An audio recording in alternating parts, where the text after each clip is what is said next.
Who's good, potatoes? Spin the leak here. Let's get critical with the movie review. This time around, it's Underworld Evolutions. Turns out I have seen this one before. It's the third one that I haven't seen. Like I said, these movies came out between 2003 and 2009, so kind of scattered with my memory of them.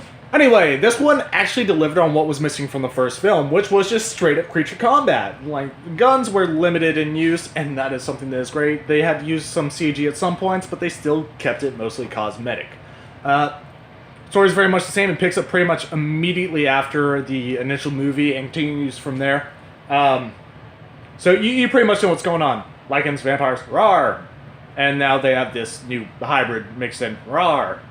So you got two hybrids, the original werewolf and a new vampire, all kind of duking it out.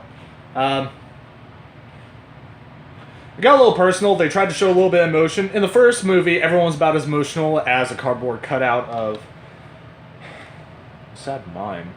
Not even a sad mime, just a mime.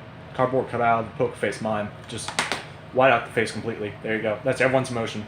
No matter what happened, no matter how pissed anyone got, it was just straight up. I was supposed to be sad. Anyway, this one there was actually some emotion conveyed. One thing that I do have an issue with over the course of the first two movies, basically there's this whole kind of love story going on between the first hybrid and a vampire. They've known each other for all of a week. And she is distraught whenever something happens to him. First of all, bitch, you're immortal.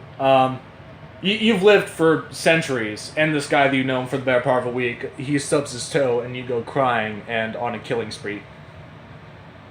What the fuck? Like, that lacks some... There was really no depth or character building between the two. It was literally just like, hey, we have these two guys, let's go ahead and just, throw them in there. Why not? So yeah, they could have definitely worked harder on that. Not that, but the guy has the fucking personality. How do I sum this up? He has the personality of Scotch tape.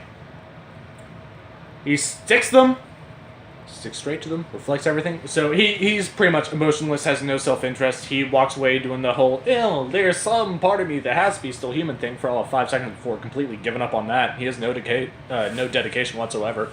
Not to mention he spent like 30 minutes of the movie completely out of play. Was it 30 or 40? Roughly 40 minutes of the movie completely out of play.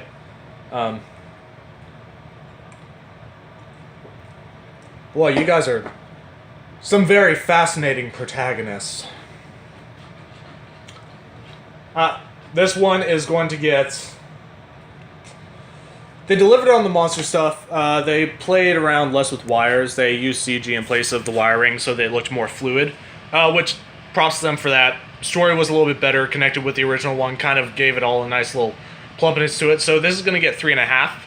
I think I can get the last one a solid 3. This one's going to get 3.5. They improved on a few things without spoiling the original formula, but the original formula was mediocre at best. So hopefully, the next movie, which will be Rise of the Lycans, will be entertaining. Both these movies were fun, but They still have their flaws. Have you seen this movie? What are your thoughts on it? Go ahead, post that in the comments down below. Like, comment, subscribe, keep on keeping on. I'll see you in another video.